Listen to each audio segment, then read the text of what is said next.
Welcome back to the conflict cycle as we begin part 3.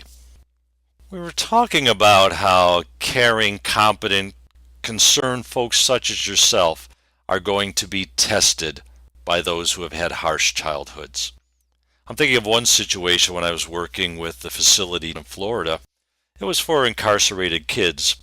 The first thing that the teachers did each day was to go outside into the yard and work on the garden. They felt this was a great way to interact, start the day off positively, talk with the youngsters about what's transpired since they last saw them, and engage in some nurturing work. One of the teachers there related a story to me about how a girl who had been there for a couple of years and they'd really developed a close relationship, one morning took a brick from the garden, tossed it over the fence, and broke the windshield on her car. And she said, "How could this kid have done this to me? We were tight. We had strong emotional bonds. We were making such progress, and we had made such progress. Why would she do something like this?" And as we talked about it, we came to understand that this child had something that she wanted to talk about, but she felt that it would reflect upon her. She was afraid of telling it to that teacher for fear that that teacher might reject her. And it was a test to determine, can you still love me after I do this? The teacher passed that test by refusing to break the psychological bonds between the two of them, by maintaining those emotional trust bonds, by working it out in a one-to-one, long and repeated discussion. She continued to work with that youngster, and then the youngster opened up about a really bad situation that was occurring with the mother's new boyfriend when she earned the credits to go home for the weekend. You may also be familiar with the Waco, Texas incident, which you can do an internet search if you're unfamiliar with it. There was a long siege and eventually an attack upon the settlement. The children of that religious compound were removed to other settings. I had the opportunity to read an article regarding some youngsters who came to a Methodist children's home in that area. And those caring workers who were trying to help those disoriented youngsters would hear from them, "You're going to drag me down by the hair and beat me." And they say, no, we don't do that sort of thing here. "Oh, yes, you will." And the kids did all sorts of highly inappropriate things, testing those workers at that home more and more. And you know what? The staff at that shelter continued to treat those youngsters well. Through predictability in one's environment, combined with consistently calm and supportive adult guidance, these kids didn't want to leave that shelter when it was time to go live with relatives. They had given these children emotional comfort, psychological security in a world that can oftentimes seem random and threatening. The further the distance from that style of upbringing, the less kids are able to trust others. Kids who did not experience calm, supportive guidance from adults in their life will test each new authority figure to see if he or she is deserving of their trust and allegiance, hoping against the history of negative events that this grown-up will be their guiding light, their pole star, their mentor. Few adults are able to pass the rigorous tests that are given them. We need to remember that when the child leaves the negative environment, the knife is still there. We don't want to twist it. No nonsense, zero tolerance, tough, mean teachers blame the victim for the crime. Children have no choice as to the homes into which they're born. They don't choose their life circumstances. kids have little control over the things that will influence them during their young lives. Kids with emotional and behavioral disorders, strong behavioral challenges, are a product of their environments. Adults who view these youngsters as the enemy and attack them with negative words and punishing discipline and rejection further ingrain the unfortunate self-images and life views that the kids presently hold. Don't blame the victim. Let's look at the characteristics of kids who've come from randomized or negative upbringings. Kids from these households will initially challenge the legitimacy of procedures and practices that are found in structured and positive environments. They operate in a state of hypervigilance. They're anticipating that an intrusion upon their present non-conflict state of being could occur at any moment. And the consistent support and predictable adult reactions that they run across in your classroom are new, bewildering, and in fact even viewed with suspicion. Let's back up the bus, so to speak. How is it that nice educators like you can end up or be at risk for coming into the conflict cycle? Well, first of all, there are the past negative experiences with teachers and authority figures that influence the child's reaction with caring folks. If we look at the self-esteem and self-concept rectangle at the top of the conflict cycle diagram, the youngster has a history of painful rejections in his or her life from parents, peers, teachers. He or she possesses a negative sense of self and a distrust of adults. Then a stressful incident occurs.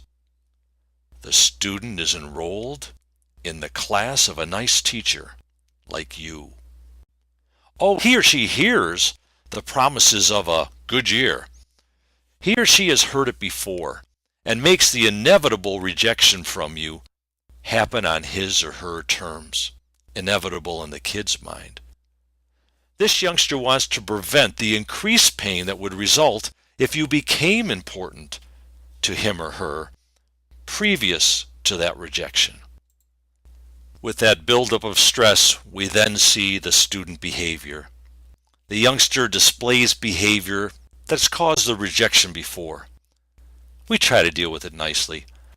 However, as is presented time and time again, it isn't uncommon for a caring, concerned person to get irritated with that persistent testing behavior. And then we fail that test when we decide to move to the teacher reaction circle. Show them who's boss. We then find ourselves failing to notice appropriate actions, but we're hyper vigilant for the inappropriate ones. We intervene negatively, more quickly, and maybe even predict misbehavior by saying, hey, today don't you be, as we decide to get tough with that kid. Because the student causes us to reflect upon our personal and professional frailties and concerns that we have about ourselves in those domains, our own conflict cycle engages at the stressor of student misbehavior. Then emotions well up, and we then deliver directions, comments, and punishments in a caustic and condescending manner, the outward behavior.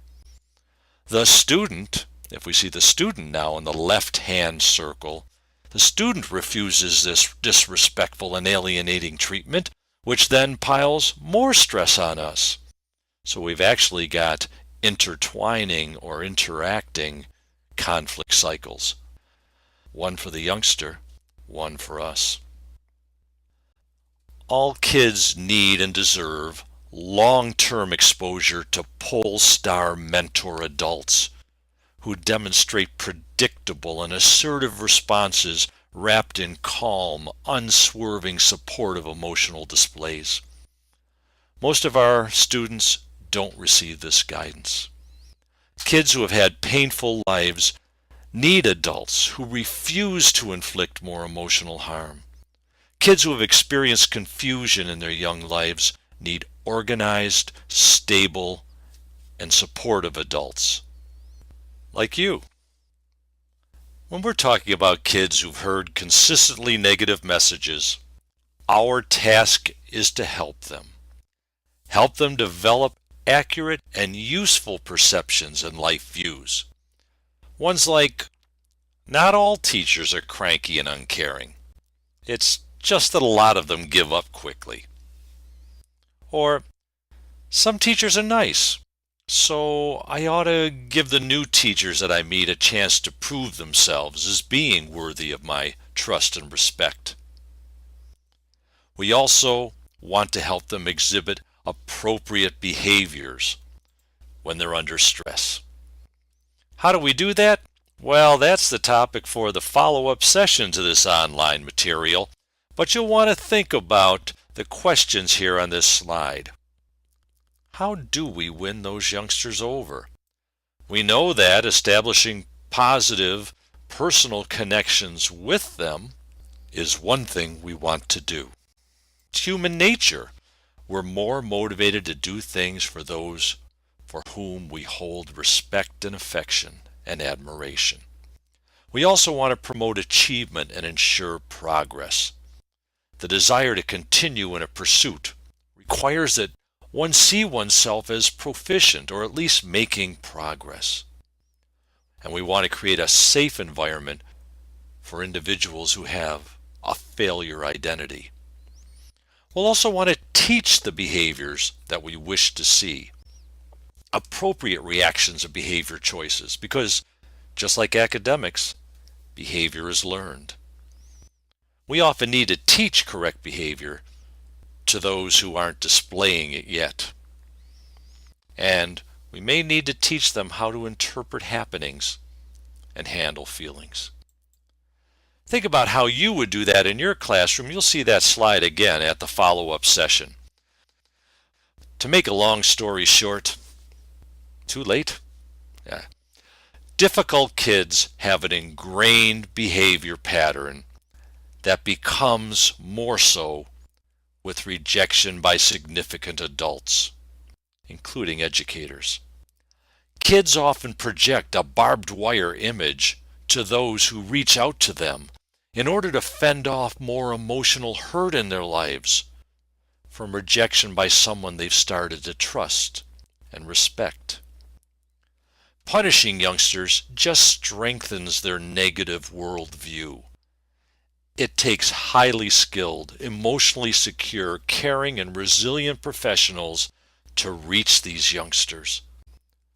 The most hardened of kids are the most in need of the guidance of an iron hand in a velvet glove. Firmness and strength underlie the soft touch. The glove must remain on the teacher's hand at all times. You'll want to remember these Chinese linguistic symbols. Oh, your Chinese is a bit rusty? I'm told by my Chinese-speaking colleagues that while the translation isn't precise, the two kanji or symbols that are combined here can be translated into the English word crisis. The upper symbol being the one for danger. The lower symbol is the equivalent of the English word opportunity. So the message here? In a crisis situation with another, there is danger for making the situation worse, but opportunity for making it better. Seize that opportunity. Thank you for sharing the time with me. I'm Tom McIntyre. Come visit me on behavioradvisor.com.